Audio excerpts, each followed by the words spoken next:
Today I'm going to talk about the nature of my endorsements with Cort Guitars and basses, and also how you can go about getting your own endorsements, because who doesn't like free stuff, eh?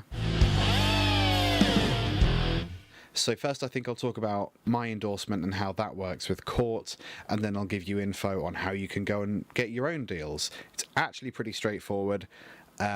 You will need to subscribe though, if guitar stuff is what you're into, or deal with me secretly hating you while you watch this video. So subscribe. Yeah? So I have a pretty sweet deal with Cort Guitars and basses. It's called an endorsement. My endorsing of them basically means that I like them and I tell people how much I like them, which I honestly do. I'm super happy to have found a reliable guitar brand who won't break the bank but really know how to build an instrument, so I am honestly happy to have found Cort and to have a deal with Cort. The deal is this: I have to maximise exposure for the Cort brand, which could be anything like tweeting about a specific guitar I like, talking them up at parties, wearing Cort merchandise, making videos, reviewing their guitars, or just generally talking about them like I am now. In exchange, I get a slight discount when purchasing guitars on behalf of one of my students, and I also get a discount for guitars purchased for myself as well, and occasionally they'll send me things like free hats. I clearly don't wear hats. Is that obvious? And it also sounds super cool to have a brand deal, so that's a bonus for sure. So these are the two Cort guitars I currently own. I'd love to own more, but, you know, money. So this one is a discontinued M series, I think. I don't think they come with a tremolo bar anymore. I got this about 7 years ago and has been my main studio guitar ever since. This one is a more recent acquisition. I actually reviewed it a while back when one of my students bought it. Recently he had to sell it, so I literally couldn't not buy it off him. And pretty much any time one of my students buys one of these guitars, I will try to do a review video about it. So how do you, viewer, get your own endorsement deal? Well, the reason I got mine is because I'm a guitar teacher. It's that simple. It makes me look really good as a player, sure, but I didn't get it because I can play guitar. I got it because I have a load of students. And when a student needs to buy either their first guitar or upgrade to another guitar, they usually ask their teachers, hey, what should I get?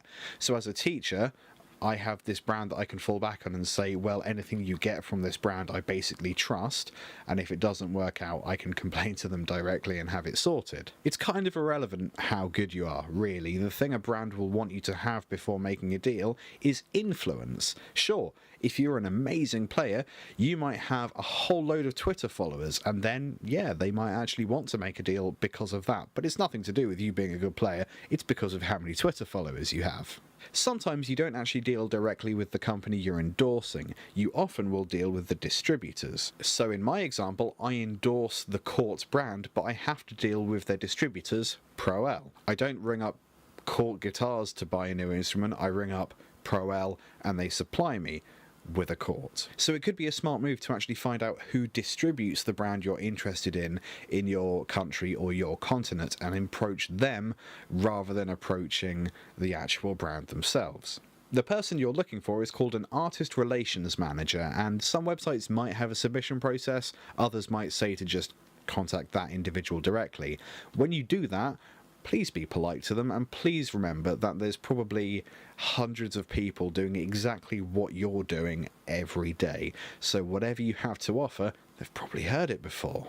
Another piece of advice, go for smaller brands. That's for two reasons. First off, I find it much easier to be passionate about a smaller brand. I don't know if that's universal, maybe that's just how I feel.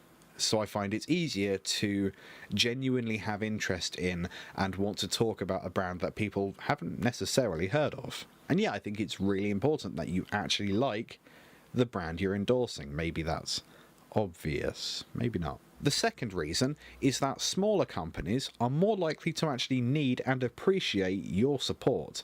Gibson and Fender don't need your support, like, at all, so don't even bother. Also, because they're smaller, they will be more affordable, so that's going to make them easier to sell, at least once a person has gotten over the fact they've never heard of this company before.